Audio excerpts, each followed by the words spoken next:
welcome everybody to our Christmas episode. If you couldn't tell.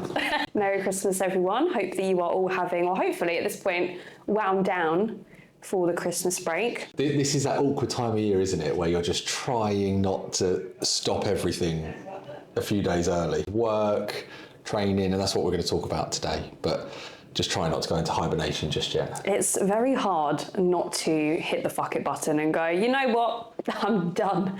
I'm going to start next year. I have to shout out a client of mine on a call yesterday. She came up with this. We were talking about trying not to hit the fuck it button now and over Christmas. And she said, what about if I thought about it as hitting the flip it button instead of the fuck it button? Okay, please elaborate. I'm intrigued. Trying to be perfect on the extreme end. We've got the fuck it button on the other extreme end. And then we've got the flip it button, which for her was, she's visiting her mum in Ireland, so she's not got access to a gym.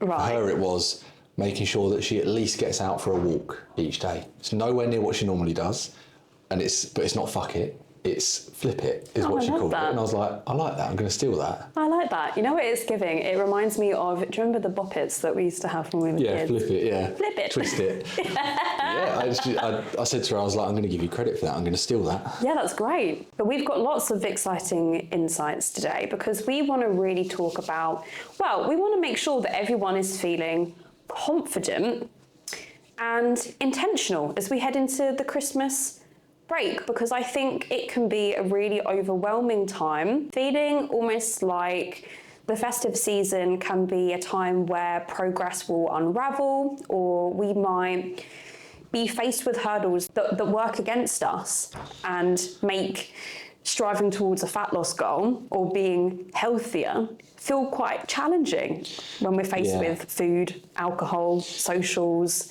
Christmas Day itself. Yeah, I think especially when you've just started a health and fitness journey or a coaching experience, human nature, I think a lot of us feel like you have to earn time off, you have to earn rest. And we see that a lot in Blitz, don't we?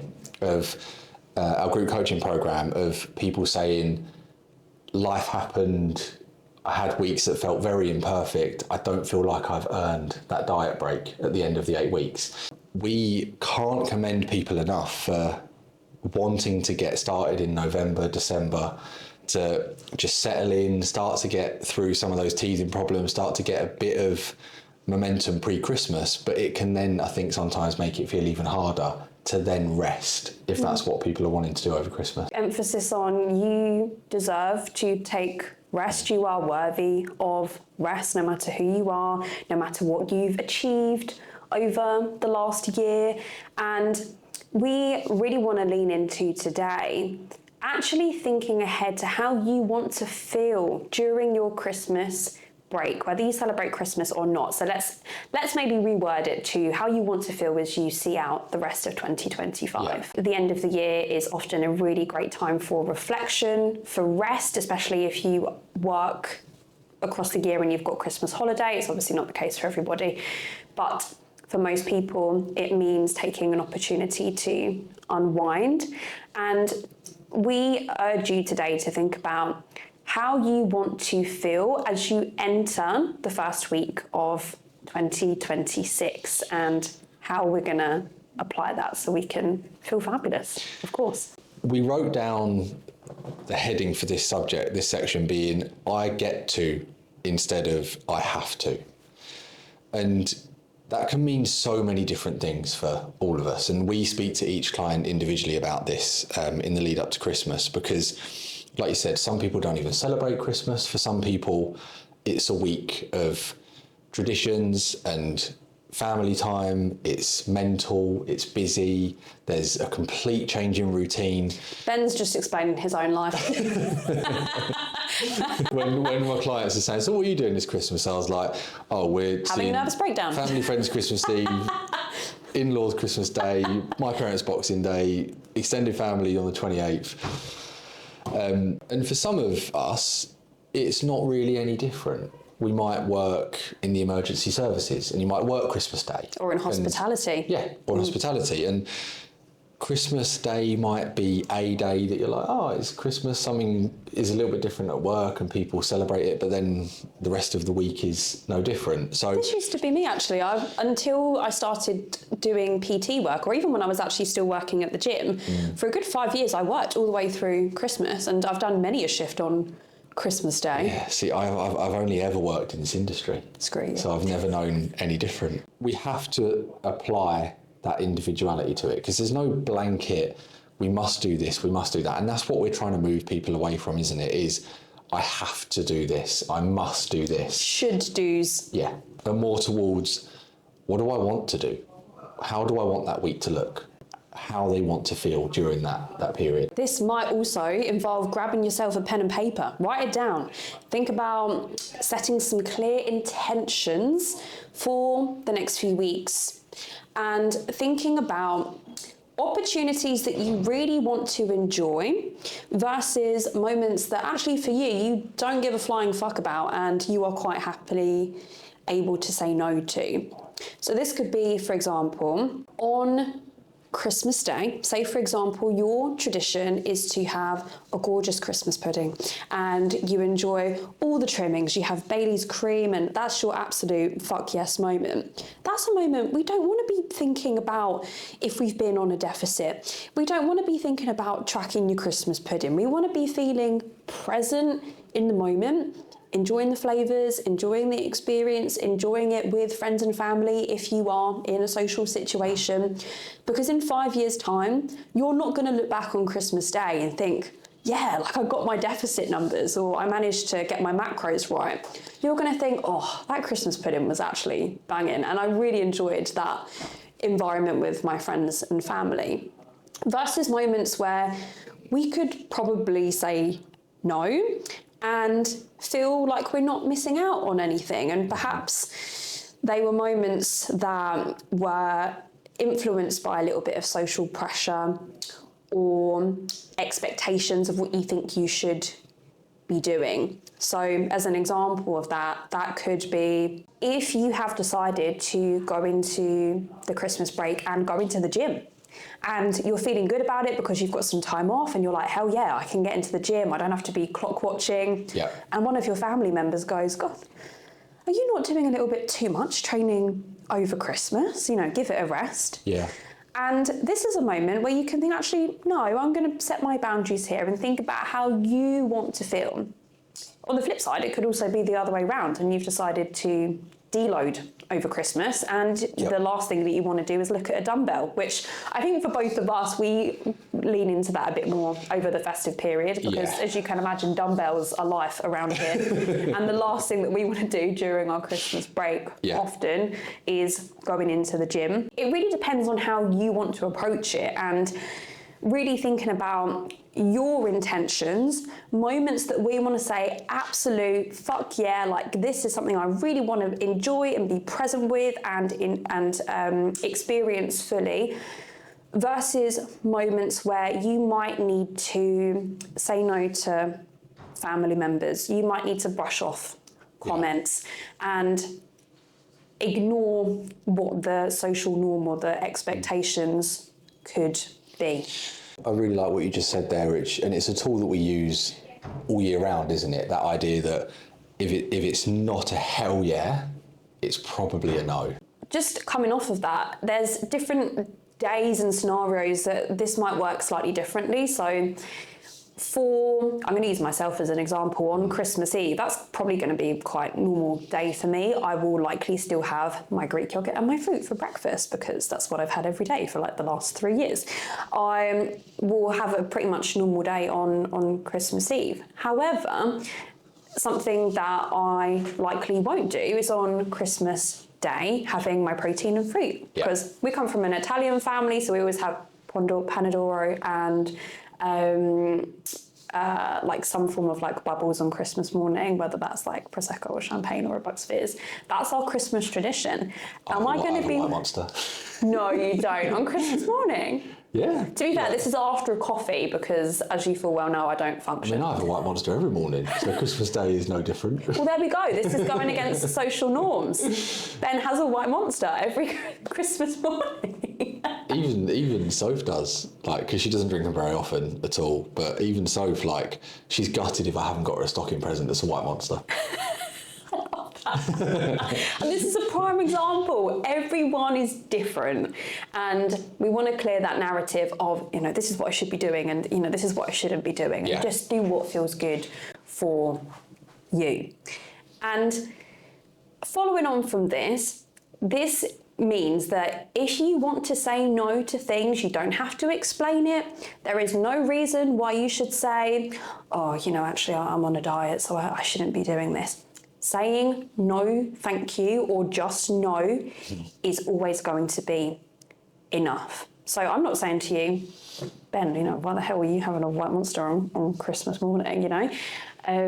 Or you've not had to justify that to me. Just being so sure of what your values are, your intentions, and what feels good to you. And that does not require an explanation to anybody. So we've figured that you have a White Monster every Christmas morning. What else is your absolute fuck yes on Christmas Day? I mean, my Christmas Eve is probably going to look quite different because I'm going to spend it putting together a toddler's kitchen. Apparently, I've been warned it takes a while. That's so cute. My Christmas period will be from Christmas Eve to pretty much normally the 1st or 2nd, most likely. The time that I take off work is what I kind of consider my Christmas period in terms of really just thinking about what do I want to do, how do I want to feel, and my doing what I want is not training. A lot of that is, as we do this for a living, just mentally detaching from no dumbbells. Gyms, dumbbells. So I won't train. I'll have a complete rest. I will most likely get out for a few walks with family over Christmas. It's meant to snow on Christmas Day. Is it? Yeah. Nice. We're going to have a white Christmas. And having a puppy. I have to go out for a walk anyway. But the only things that I will personally think about is I can, and this is very individual to me, I can very mindlessly snack if I'm not careful. And I will be, especially on savoury things, I will make myself too full for Christmas dinner. So for me to really enjoy Christmas, it's not about, there's nothing about me trying to reduce mindless snacking that comes from a place of wanting to reduce calories, wanting to restrict myself. It's just knowing that I will end up feeling feeling That's sick. not a word. From just I hate when I feel sick. From eating too many crisps, too many like peanuts, like I just love savoury, salty food. So it's not coming from a place of restriction, it's coming from a place of I don't want to ruin my Christmas dinner because I want to enjoy it. Yeah. So I will pay attention to, if I'm gonna snack, I will portion it out into a bowl. And it's just because I know what I'm like and I don't want to ruin that Christmas dinner. And I will eat what I want, when I want, I will drink what I want. And quite often for me these days, that involves not drinking alcohol. I don't really enjoy the feeling of feeling any kind of hangover. And I know I'm not, I mean, I'm only 28, but I wake up tired enough as it is with a 18-month-old. So I don't feel like I need to give myself a chance to feel even worse. Also, as both of us have discovered over the years, is that both of us started our party life very young. Yeah. So we're very much, mostly past it. I've done it. Yeah. I've got no intention of going back there. I still love a good party, but same as you, I also moderate my alcohol so much more than I would have done in previous years. So yeah, that's an intention that I bring to Christmas Day. And I still get it wrong. Like if I'm in the right environment, I still get moderation wrong sometimes. And for me, that's what feeling how I want to feel at Christmas means. Something I did this year, because last year I crammed in so much Christmas parties, socials, and I actually ended up really just ill and tired when I was meant to be resting. At the start of December, I wrote just quickly a little phone note of how I want to feel over Twixmas. For this year.